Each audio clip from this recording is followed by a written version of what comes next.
And you've been listening live there to a news conference with the fire chief, Tim Duncan, out of Clinton Township, giving reporters an update on that situation there. He did confirm a 19-year-old is dead in connection with those explosions there in Clinton Township. He also talked about the firefighter who we reported as being injured earlier, saying he is up and he is talking.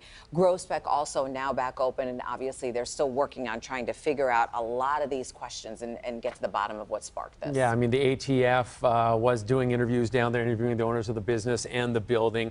As you heard him say, I mean, they had 100,000 vape pens in there. They had large canisters of butane nitrous and lighter fluid on there. And earlier throughout the morning with Jordan Burroughs on scene, you saw some of those canisters. I mean, they were big and throwing out large pieces of shrapnel around, and that's where that one injury unfortunately came from. Exactly. Now, reporters with a lot of questions as to exactly what happened there overnight as crews were out there, as firefighters were out there trying to piece this all together. Jordan Burroughs joins us now. He's at 15 Mile and Groesbeck, where the investigation continues at this hour. Jordan, what can you tell us?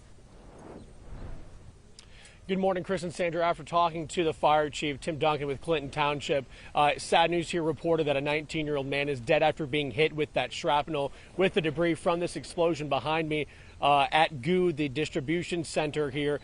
They said that possibly that this 19-year-old was spectating or watching what was going on. They died from their injuries after they were taken to the hospital. As far as the firefighter who was injured, those are minor injuries. That person is expected to be okay. One of the main things that Chief Duncan was talking about here was this is going to take a while to figure out the cause of this fire, but we did learn that there was a fire, and that fire is what caused these butane tanks or these butane canisters to then essentially explode to, as you guys have seen with me all morning long, the area of the roads, of the highway and of the parking lot that I'm in right now. You're looking at some of the video of the aftermath or what happened during the fire too. It was a massive fire, and Chief Duncan said it felt like vibrations and kind of an earthquake-like feeling when this explosion went off. If you're looking at this parking lot behind me where this building is located, you can see just all of the debris and the shrapnel taking up the space from that explosion. Again, this happened 9 o'clock.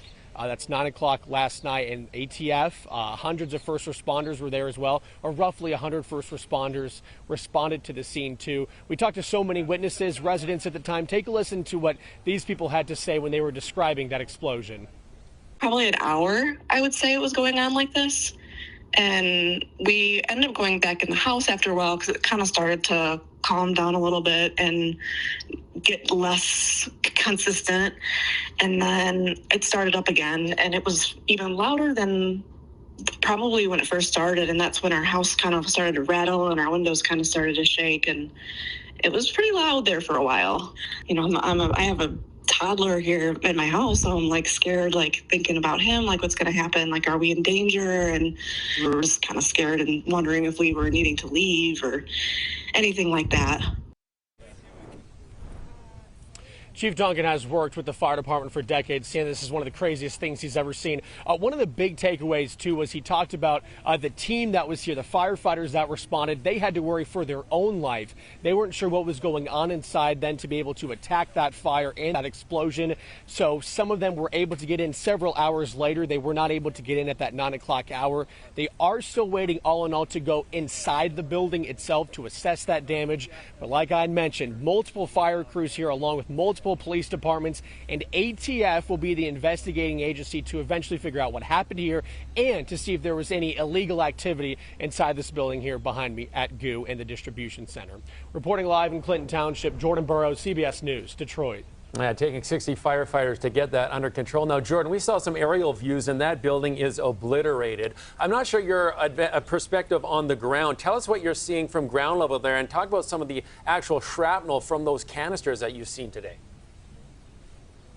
Sure. I mean, from the ground level, if you saw the ground level and then you look at this building destroyed, it makes total sense. I mean, like we talked about at the 7 o'clock and 6 o'clock hour, this building in front of me, there's shrapnel on top of it. It is everywhere. So when you get a look from the Chief Tim Duncan, when you hear from residents, and even from myself here on the ground, it all is making sense as to a fire turned explosion within about a mile circumference of this area. You can see that blast.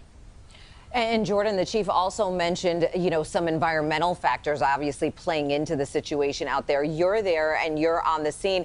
It does look hazy there behind you. There's been a lot of talk about air quality and how all of that factors into this morning's investigation as they continue to try to figure out exactly what's going on.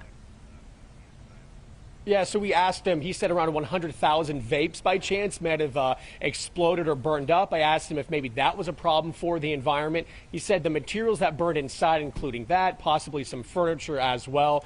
He said that's not an issue. One of their main issues was actually to check the water lines and make sure nothing affected that. As of this time, he says in their investigation, there is nothing wrong with the drinking water here. But as far as the smoke in the sky, that's just from maybe some embers that are still lingering around at the fire behind me. All right, we did hear the chief might be giving another update. Chief Duncan saying at 10 o'clock, so Jordan will be down there keeping us up to date on this as it develops. Jordan, thanks for that this morning.